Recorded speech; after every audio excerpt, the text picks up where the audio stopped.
Bismillahirrahmanirrahim. Assalamualaikum warahmatullahi wabarakatuh. Bagi masyarakat Indonesia, buah jeruk nipis merupakan salah satu varietas jeruk yang sangat mudah dijumpai di pasaran. Hal ini disebabkan banyaknya penggunaan jeruk nipis pada kehidupan sehari-hari, mulai dari sebagai bahan minuman, penyedap, obat herbal, hingga untuk merawat kecantikan. Selain buahnya yang mudah didapat, pohonnya pun tak sedikit yang menanam. Pohon jeruk nipis merupakan salah satu tanaman yang umum sekali ditanam di pekarangan rumah. Di pasaran, bibit tanaman jeruk nipis termasuk yang paling dicari. Pasalnya, tanaman ini tumbuh subur walau hanya ditanam di dalam pot. Jika ada jeruk manis, tentunya ada juga jeruk asam. Jeruk asam ini hanya diambil sarinya untuk campuran sayur, kuah, dan lain-lain. Beberapa jenis jeruk yang tergolong jeruk asam seperti jeruk nipis, sunkist, purut, dan juga limau. Dari semua jenis jeruk asam yang ada, nah kali ini Taman Inspirasi akan mengulas tentang cara budidaya jeruk nipis di dalam pot. Sifat-sifat jeruk nipis. Jeruk nipis memiliki buah yang berbentuk bulat, tangkai buah rata-rata besar dan pendek. Kulit buah tipis dan dinding kulitnya pun berpori-pori. Terdapat kelenjar-kelenjar yang berisi pektin. Sementara itu, bunganya berbentuk majemuk dalam satu tangkai. Daunnya lonjong dengan warna hijau dan batang pohonnya ramping dengan duri yang agak jarang di permukaannya. Pohonnya dapat tumbuh hingga tingginya mencapai 6 meter. Cara budidaya jeruk nipis di dalam pot atau tabulam pot jeruk nipis. Memilih bibit jeruk nipis untuk tabulam pot. Sebaiknya memilih bibit jeruk nipis dari hasil perbanyakan okulasi atau cangkok. Pasalnya, pertumbuhan bibit hasil okulasi atau cangkok lebih pesat dan juga lebih cepat berbuah.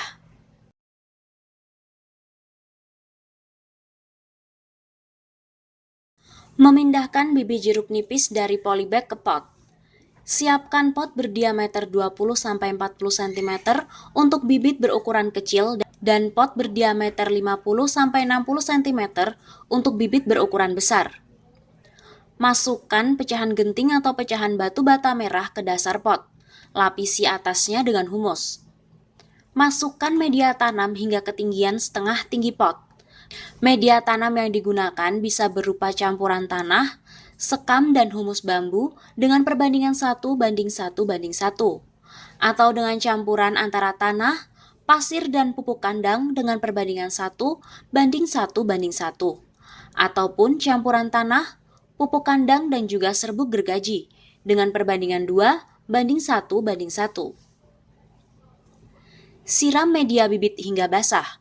Balikan posisi polybag sambil ditepuk-tepuk bagian dasarnya agar bibit keluar bersama media tanam dan perakarannya. Pangkas cabang, ranting, dan daun yang dianggap tidak perlu. Tujuannya untuk mengurangi penguapan. Letakkan bibit di tengah-tengah pot secara tegak. Timbun dengan sisa media tanam hingga ketinggiannya sekitar 2 cm dari bibir pot. Siram media tanam hingga basah. Letakkan tabulam pot jeruk nipis di tempat yang terbuka. Jika memiliki lebih dari satu tanaman, peletakannya bisa dilakukan secara berjajar dan teratur. Setidaknya, jarak antar pot yaitu 2x2 meter.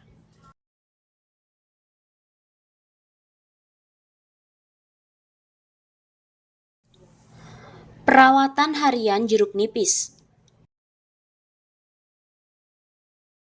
Penyiraman. Penyiraman dilakukan 2-3 hari sekali, tergantung dengan cuaca. Saat menyiram, air jangan sampai terkena batang pohon. Siramlah media tanam di sekitar batangnya saja.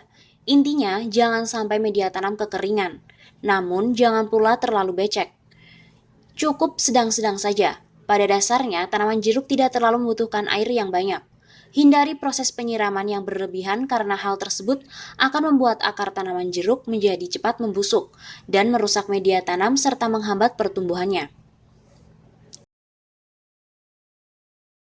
Pemupukan.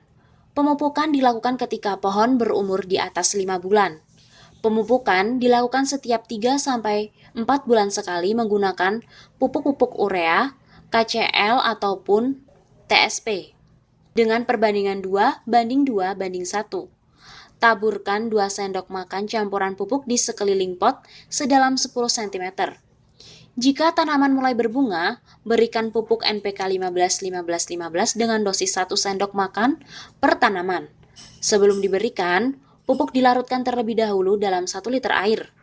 Pupuk NPK juga bisa diberikan dengan cara membenamkannya sedalam 10 cm di sekeliling media pot.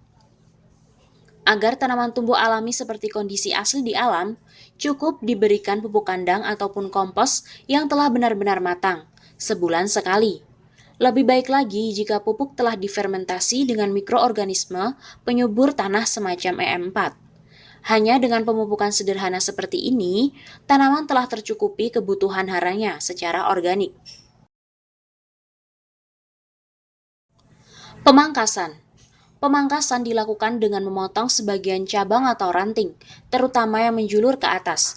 Tujuannya untuk memperpendek, meremajakan tanaman dan mengatur keseimbangan nitrat serta karbohidrat pada tanaman, sehingga menjadi lebih cepat berbuah. Pengendalian hama penyakit. Untuk mencegah hama yang paling suka mengganggu tanaman jeruk nipis adalah belalang dan ulat hijau yang memakan daun. Cukup membasminya secara mekanik dengan menangkap dan membuangnya. Sedangkan untuk penyemprotan, bisa dengan pestisida nabati. Sebaiknya tidak melakukan penyemprotan dengan pestisida sintetik, mengingat buah akan dikonsumsi sendiri. Pada umumnya, pestisida sintetik bersifat racun dan akan terus menempel pada buah, sehingga bisa menimbulkan dampak negatif jika sampai masuk ke dalam tubuh. Penggantian media. Penggantian media diperlukan untuk menjaga kebutuhan nutrisi tanaman. Idealnya, penggantian media dilakukan 2 tahun sekali. Campuran media tanam yang digunakan pun sama dengan media sebelumnya. Media tanam tidak diganti sepenuhnya, tetapi disisakan sepertiga media awal, lalu sisanya diisi dengan media yang baru. Mempercepat pembungaan jeruk nipis. Munculnya bunga sebenarnya dapat dipercepat dengan melakukan stressing air. Cara kerja metode ini adalah dengan membiarkan tanaman jeruk tidak disiram selama 4-5 hari lamanya, hingga daun menjadi layu. Setelah 4-5 hari dan daunnya sudah layu, maka segera lakukan penyiraman dengan menambahkan pupuk NPK sebanyak 40 gram ditambahkan dengan urea 25 gram. Metode ini perlu dilakukan karena ketika daun jeruk menjadi layu, maka tunas dan bunga akan lebih cepat tumbuh saat dilakukan penyiraman. Seleksi buah jeruk nipis. Selain merangsang pembungaan, perlu juga mengatur pembuahan. Buah pertama yang tumbuh sebaiknya seluruhnya dibuang. Tujuannya untuk merangsang pembentukan tunas-tunas produktif dan waktu pembungaan selanjutnya menjadi lebih dekat. Buah yang tumbuh saling berdekatan juga harus diseleksi, tujuannya untuk memaksimalkan pertumbuhan buah. Dalam satu tangkai, sisakan 1-3 buah saja. Perlakuan ini dilakukan ketika buah masih seukuran kelereng.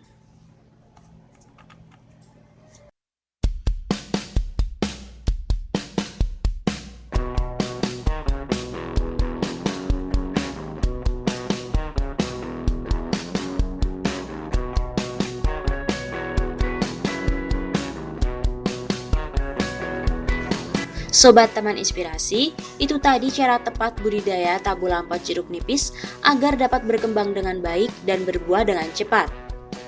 Selamat mencoba dan semoga berhasil. Jangan lupa untuk selalu menyertai segala aktivitas dengan berdoa kepada Allah SWT agar segala apa yang kita lakukan mendapatkan berkah dan juga ridho darinya. Jangan lupa untuk like, share, komen, dan subscribe untuk mendapatkan video-video yang bermanfaat lain dari Taman Inspirasi.